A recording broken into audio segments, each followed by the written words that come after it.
পরিবেশ এবং সময় আমাদেরকে সেই দিকে যেতে বাধ্য করেছে। আমরা যদি না যেতাম তাহলে আরো ভালো হতো। আমার মনে হয় এনসিপি এককভাবে নির্বাচন করলে এনসিপি অন্তত ৩-৪টা আসন পাইতো। এনসিপি যে সম্ভাবনা এবং শক্তি নিয়ে দল গঠন করেছিল সেই সম্ভাবনার প্রকাশ এই মাত্র 6টা আসন, মানে এতে কি দল হিসেবে এনসিপি আত্মতৃপ্তিতে ভুগছে নাকি নতুন একটা দল, অনেক মানে দল আছে যারা এখন পর্যন্ত একটা সিট পান নাই, সেই দলের বয়স অনেক বেশি, নাকি এটা আসলেই তাদের অর্জন? আপনার কি মনে হয়? প্রথমত হচ্ছে এনসিপি অভ্যুত্থান পরবর্তী রাজনৈতিক দল হিসেবে আমার কাছে অন্তত এখানে আত্মতৃপ্তির কোনো সুযোগ নেই।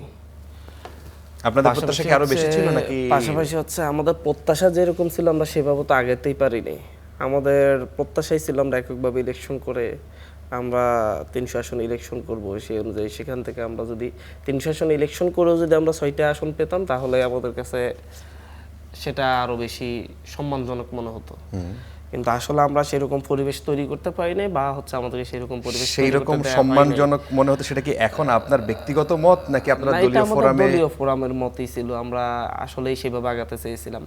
তো বাংলাদেশের আপনি দেখবেন যে হচ্ছে আমাদের 30টা আসনে আমাদের প্রার্থী ছিল, এবং 30টা আসনের মধ্যে একটা আসন ব্যতি রেখে আর বাকি সবগুলো আসন 29টা আসনেই আমাদের হাড্ডাহাড্ডি লড়াই হয়েছে।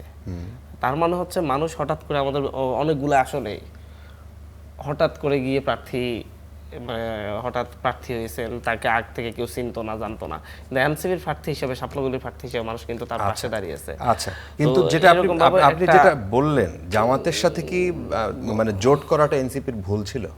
না, আমি ভুল ছিল বলবো না। তাহলে একটু এটা পরিবেশ এবং সময় আমাদেরকে সেই দিকে যেতে বাধ্য করেছে। আমরা যদি না যেতাম তাহলে আরো ভালো হতো। যদি না যেতে পারতাম, আমি না যেতাম বলবো। এটা কি আপনার ব্যক্তিগত মত? পারতাম, এটা আমাদের দলীয় মত। আমরা দলীয়ভাবে অনেক আলাপ করতে। দলীয় মত হলে জামাতের সাথে কেন বিএনপির সাথেও তো যাওয়ার কথা ছিল, অথবা না গেলে তারা এককভাবে নির্বাচন করবে, সেই কথা আমার মনে হচ্ছে। আমি এখানে গুরুত্ব দিতে চাচ্ছি হচ্ছে আমাদের একক ভোটকে। আমি কার সাথে যাওয়া উচিত ছিল, কার সাথে যাওয়ার সুযোগ ছিল সেটা নিয়ে আলোচনা করতে চাচ্ছি না।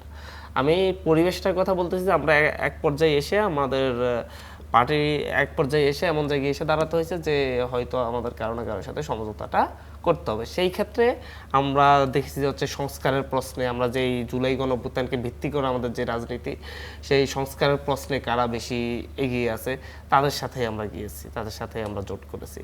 তো সামনের দিনে আমরা আমাদের সংগঠনটাকে গোছাতে চাচ্ছি, আমরা আমাদের তৃণমূলটাকে গোছাতে চাচ্ছি। আমাদের যে স্বপ্ন, আমরা মনে করি যে এই স্বপ্ন বাস্তবায়নের জন্য আমাদেরকে অবশ্যই এনসিপিকে শক্তিশালী হয়ে দাঁড়াতে হবে। আমরা যেভাবে বাংলাদেশকে নতুন রূপে দেখতে চাচ্ছি, আমাদের মনে হয়, আমরা এটা ফিল করি যে হচ্ছে আমাদের এনসিপি যদি না দাঁড়াতে পারে তাহলে বাংলাদেশ আবার আগের পর্যায়ে ফিরে যাবে। এত রক্ত, এত শ্রম, এত আগের পর্যায়ে ফিরে যাবে।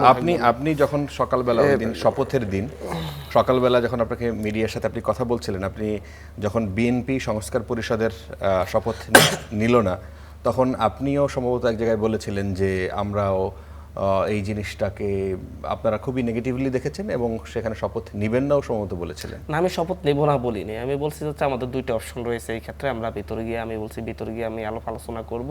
আমাদের দুইটা অপশনের মধ্যে একটা অপশন হয় শপথ নিব না, অথবা হচ্ছে আমরা দুইটা শপথে নিব। আমি ঠিক এভাবেই কথাটা বলছি। আচ্ছা, এইটা নিয়ে আমাদের এর আগের দিনে আলোচনা হয়েছিল। কেউ যদি বলে থাকে বাইরে যাচ্ছে নিব না, এটা সে ভুল বলছে। আমাদের এরকম সিদ্ধান্ত আগে হয় নাই। আচ্ছা, এর সাথে আপনি এর আগে যে প্রসঙ্গটা ছিলেন, আপনি যদি এককভাবে নির্বাচন করতো এনসিপি, তাহলে সেখানে কি এত ভোটে বা জিততে পারতেন?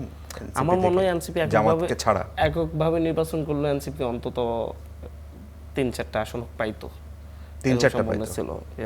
আচ্ছা, আপনারটা ঠিক পদ্ধতি গোছাতে পারতো। আমারটা তো আপনারা ভালো বলতে পারবো না, ঘুরে আপনাদের প্রতিনিধিরাও গিয়ে ঘুরে আসছে। আমার নিজস্ব অবস্থান ছিল, নট এনসিপির। আচ্ছা, মানে ওখানে জাস্ট হান্নান মাসুদের একটা ভোট ব্যাংক তৈরি হয়েছে নামের। এবং আমার ঐতিহাসিকভাবে আমার এই আসনটা সবসময় মানে হচ্ছে ব্যক্তিকেন্দ্রিক ছিল। 1970-তে যখন ইলেকশন হয় সারা বাংলাদেশ আওয়ামী লীগ, তখন একটা মাত্র লোক হাতিয়া, সেটা হচ্ছে মুসলিম লীগ থেকে হয়েছে। এবং হচ্ছে পরবর্তী পুরো সময় যতগুলাই সুষ্ঠু নির্বাচন হয়েছে, যতগুলাই গ্রহণযোগ্য নির্বাচন হয়েছে, প্রত্যেকটা নির্বাচনই বিরোধী দল থেকে আমাদের মানে ব্যক্তিকেন্দ্রিক, হয় স্বতন্ত্র হয়েছে, না হয় অন্য কোনো রাজনৈতিক দল থেকে, অথবা ছোট রাজনৈতিক দল থেকে হয়েছে। মানে সরকারি দলের প্রার্থী হাতিয়া সবসময় সরকার বিরোধী। সরকার বিরোধী এবং এদের আমি হাতিয়াকে খুব স্যালুট জানাই। ওনারা সবসময় স্রোতের বিপরীতে দাঁড়াতে পছন্দ করে এবং স্রোতের বিপরীতে দাঁড়ায় কোন দিকে ছিল? এই যে এখন সারা বাংলাদেশের স্রোত ছিল বিএনপির দিকে। বিএনপি ক্ষমতায় এটা আসছে, সবাই সরকার জানতো, বিরোধী ছিল। সরকার বিরোধী অলওয়েজ এরকম। 2008-এও স্বতন্ত্র প্রার্থীকে নির্বাচিত করছে, 2001-এও স্বতন্ত্র প্রার্থীকে নির্বাচিত করছে।